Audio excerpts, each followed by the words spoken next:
So the video you just saw was just like a couple minutes after I had been kicked out of the recovery home, and I had taken an Uber to the hotel.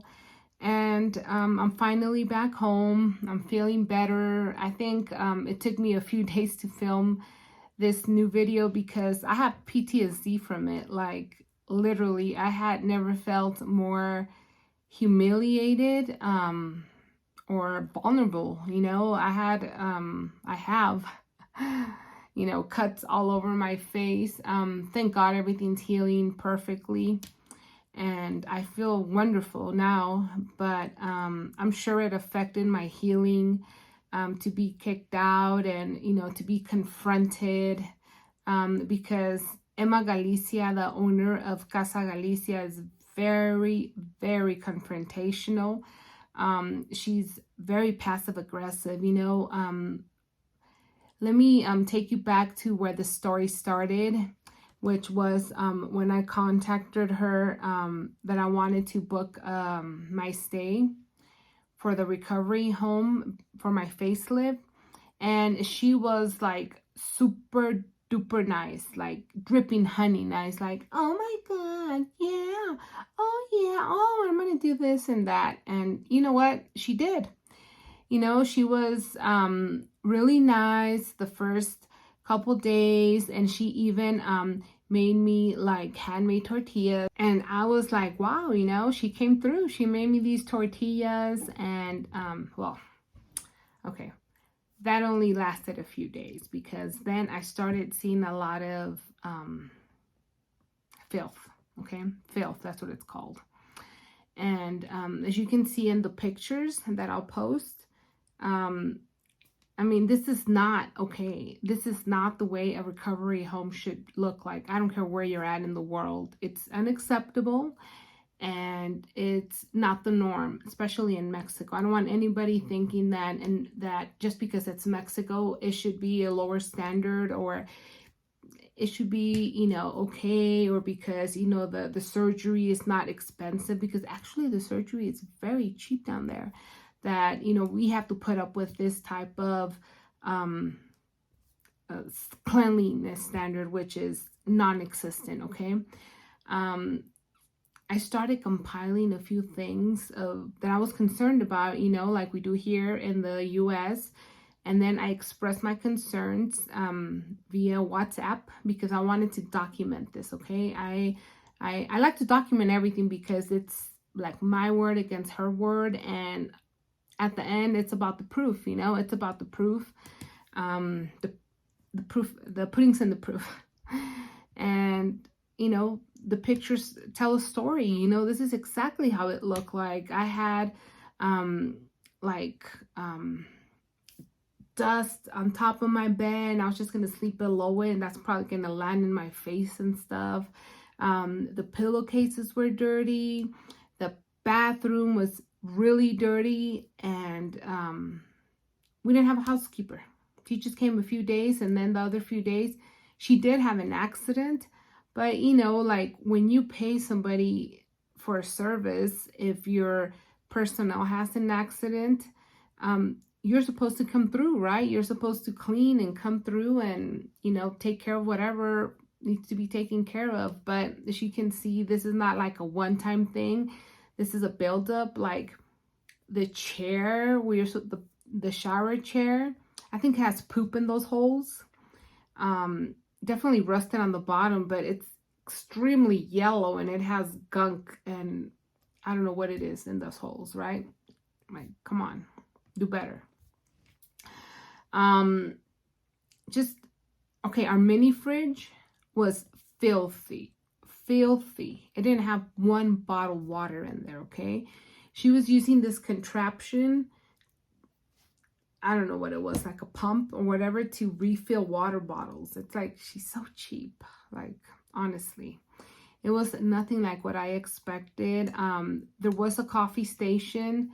It was missing mugs. It was missing napkins. And like my friend, my surgery sister that I now call friend, I made a friend down there.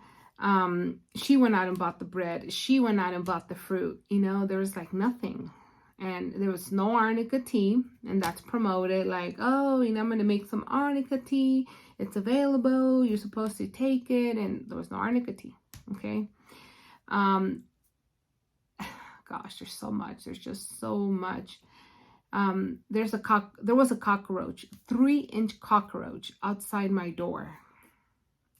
I know why it was there, because it's filthy. Honestly, it was filthy. The only thing I've ever saw Emma personally do is get a mop and go in like this, and that's it. Okay. She didn't sweep before. And usually when somebody mops, there's like a bucket with water and liquid or something. Well, this mop never ever had an accompany bucket with it. Okay. She claims that the bucket was in the kitchen. Okay. And she also claims that she disinfects between customers or clients because of the cleaning liquids are so strong. Okay. Like everybody else has it figured out except for her. Like those are her claims. And you can see those claims and the proof I'm going to post of the messages. I express all my concerns in a message, you know, and instead of stepping up and, you know, trying to solve or give it a solution, because come on, we are post-op. We have open wounds. We have open wounds here, open wounds here in the ear, open wounds all the way in the back. Now, let me tell you where I come from. This is my fourth round of plastic surgery. I had 3 rounds of plastic surgery in Colombia.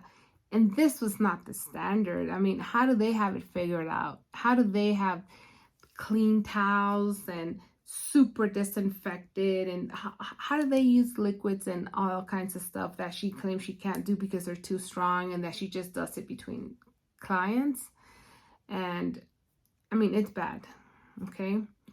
The reason why, you know, I spoke up is because I got a bacteria in Colombia. Okay. Even in pristine, super clean rooms where you get daily housekeeping, real house cleaners, disinfecting, different kinds of liquids, I still got a bacteria on my tummy tuck. And that bacteria caused some necrosis. And the doctor had to go in there again, scoop it out, cut it out, whatever. Sew me on the inside, sew me on the outside again, and I had to spend 49 days in Colombia, guys. 49 days. And this is under pristine cleaning conditions. Now, what can you expect under dirty cleaning conditions like this? You know, this is why I spoke up, and this is why I'm so concerned. Like, you can easily get sick. You can get sepsis. You can get a bigger bacteria. You can get, gosh, so many bad things happen with filth. It's not supposed to look like that. This is not the norm anywhere post-surgery. This is not Mexico. This is not a reflection of Mexico either. And this shouldn't be the standard. This shouldn't be the norm. And this is not okay. You know, you have rights. You should ask for the place to be cleaned. You should look for a place that you run less risk of catching an infection. You know, like, who even knows if she changed the sheets? She didn't change them when I was there the whole week. And I was the 3rd person that left that recovery home that week. 2 of us got kicked out, and the 3rd person left because she couldn't take the stress. It was just too much for her. A little bit about the first person that got kicked out. So post-op, after my surgery, I was having dinner, and then one of the girls goes to her room, and I notice Emma follows her, and they start arguing. And Emma starts screaming at her, okay? Screaming at her. The girl was complaining she was in a lot of pain. She just had a tummy tuck, and Emma had 0 empathy for her. 0. She was screaming at her, and I felt like my heart sank, okay? My heart sank. I lost it. I had to go in and help her. And, you know, I had to personally give her some lymphatic massages. And I'm not even a masseuse, you know, but I've had it done 3 times in Colombia. So I was helping her, you know, maybe move the liquid because she was crying, you know, she was in so much pain. And Emma kept on telling her that she would be good with those Tylenol she had taken. And she was trying to call her doctor and get more medicine. And then also she was fighting or, you know, she was going back and forth with Emma because Emma refused to help her clean her butt. And Emma claims there's a nurse there, like 24-hour care, and they help you with everything, which is an absolute lie. That's not the case. And Emma refused. And she said, in 15 years that I've been here, nobody has asked me to clean their butt. And she humiliated this girl, okay? And she let us all know that girl's business. Yeah, it was bad. And then, you know, she kicked her out. And guess who had to help her pack and everything? Me. I had to help her pack. And this girl was not okay. She was crying. She was in so much pain. And Emma was so confrontational, was screaming at her. It was bad, you know, and, you know, maybe that added to the fire, you know. And I sent Emma a detailed message, you know, stating everything that I thought was wrong or that needed attention. And thank God I have those messages. So I will link those messages after. So after the incident with the other patient, I felt very uncomfortable. You know, I had already seen all the filth in the house, and honestly, my morale was down. You know, she attacked another patient. She was very confrontational, and I expressed my concerns via WhatsApp, and I'm so happy I did because, you know, I have the proof of what she replied, what I said, and what she replied. So there can be no misunderstandings here. And of course, I speak perfect English and perfect Spanish. So I understand perfectly everything that was said to me, but I did want it in writing. So I did, you know, send her a WhatsApp message expressing all my concerns and, you know, seeing if anything could be improved, especially like the hygiene part, right? And a few days passed after that, and then one day my mom asked her for toilet paper because my mom came to be with me 4 days after my surgery. She was there, you know, 4 days after I had my surgery. And my mom asked her for toilet paper, and she just blew up, okay? She went off. She said, I gave you 4 toilet papers already. And in Mexico, the toilet papers are not like the American toilet papers where they're like, you know, thick. And, you know, it's like, okay, so she kept on exclaiming she had given me jumbo rolls. She goes, I gave you jumbo rolls. They were jumbo rolls, like humiliating me, you know, like I don't eat toilet paper, you know, we used it, you know, I didn't even have diarrhea. Like what is she trying to say? I'm a shedder or something, you know, like that was humiliating. Like I've never had my toilet paper held back, you know, like when I got there was no paper goods. There's no paper towels, no hand soap, no hand towels. They gave me some dingy yellow towels, okay? And I had to go out and purchase my hand soap, paper towels, Kleenex, shampoo, conditioner, everything. I mean, things that you get at a normal hotel or anywhere else that I've been to, okay? None of that. I had to go out and purchase everything. And now she was fighting about the jumbo rolls, and she was fighting about it in front of the massage therapist because when she came in, I was getting my face, you know, massage with the radio frequency wand, and also the nurse that she claims she has she brought her in with her. So there was 4 people there. Her, the nurse, the massage therapist, myself, and my mom. And, she just started going off about that. And then she said, and you're staining my towels. The doctor prescribes a liquid to, put behind your ear and on all your wounds called rifocina. And like, how am I supposed to apply it without getting towels dirty? Like, I've done this before, in Colombia, you can use your towels for reasons like this.